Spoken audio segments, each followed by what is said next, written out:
I can't believe the first British and Irish Lions game is like 12 days away. It's mad, because we're in the middle of all these big money matches in domestic rugby, sort of creeping up on us a little bit. And I guess I should say, first and foremost, congratulations Asher Opoku-Fajor, Jamie George, Finlay Bealham, for being called up to the British and Irish Lions squad. Well, kind of being called up to the British and Irish Lions squad.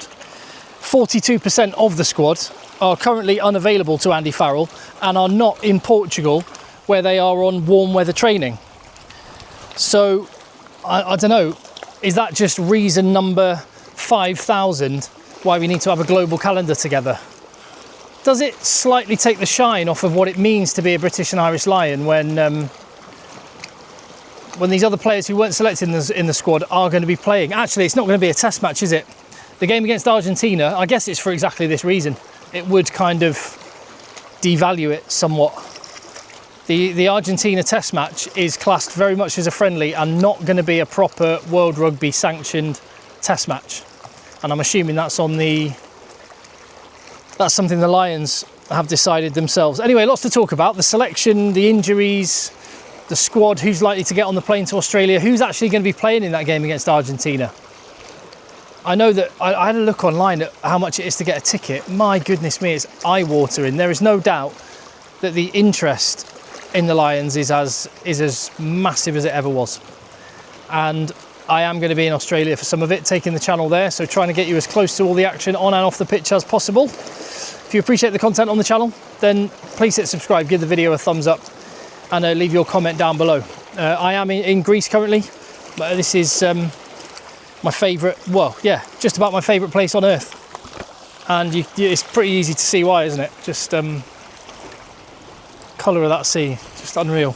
I will be going for a dip shortly, but I've had enough stick on the previous videos for my pasty white skin. I'll spare you that.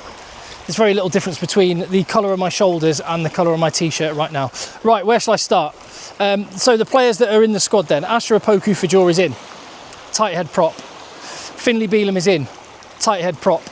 On a temporary basis at least, not currently flying out to Australia, although I do think in the case of Finlay Bealham, I wonder whether he will be flying out to Australia. I mean, I think there's a strong argument, given his performances over the last couple of years, that he probably earned his spot in the squad. And Tadhg Furlong, which I would have done exactly the same thing if I was Andy Farrell, Tadhg Furlong's selection was arguably a selection on what you know he's potentially capable of, not what he's actually been showing. The injuries, and a calf injury keeps recurring. You do wonder, he wasn't involved with Leinster at the weekend, you do wonder, is Tadhg Furlong going to be available for the Lions tour? I mean, I hope for his sake he is, but you wouldn't begrudge Finlay Bealham from getting that opportunity. And another Aussie. What happens actually when they get to the airport in Australia?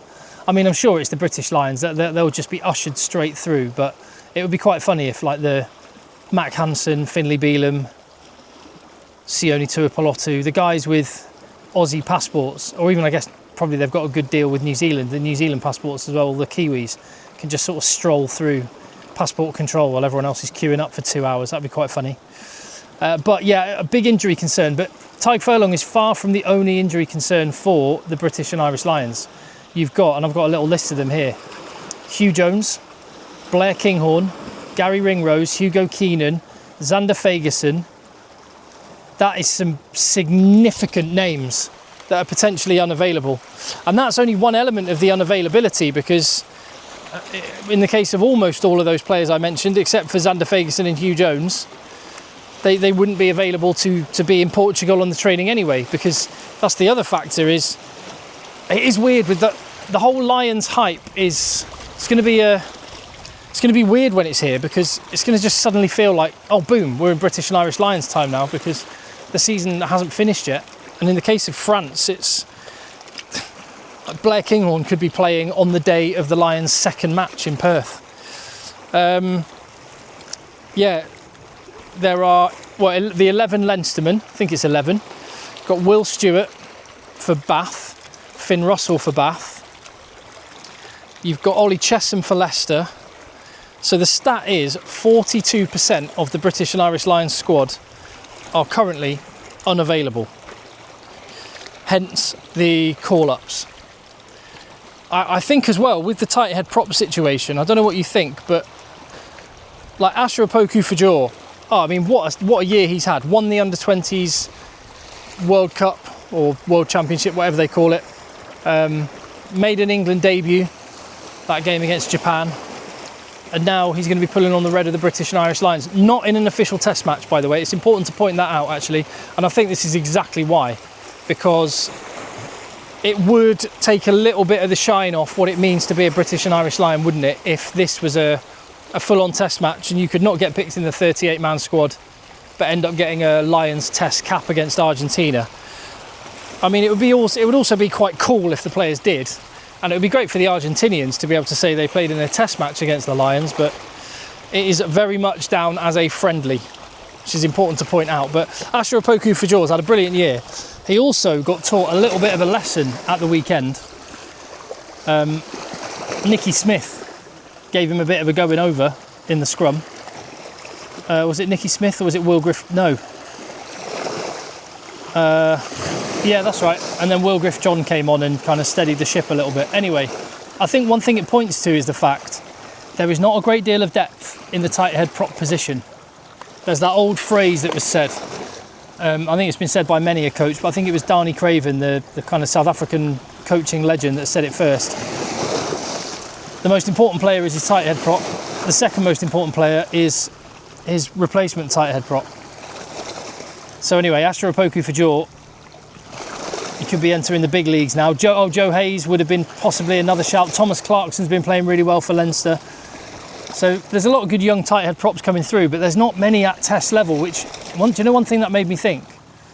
It's a good job the Lions are playing Australia and not South Africa or New Zealand, because I do think the prop stocks are fairly shallow.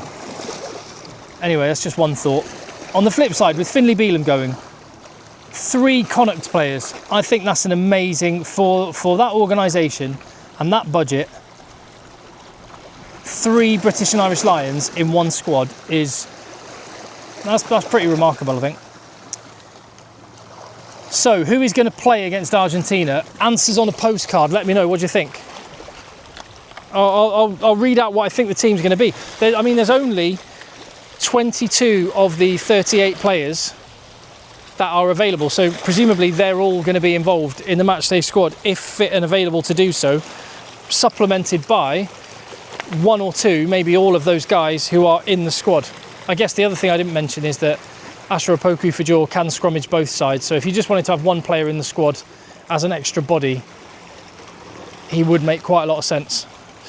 I'm trying to find somewhere like comfortable to sit. Have you seen that? Like these rocks are, it's like volcanic rock, so it's quite pointy.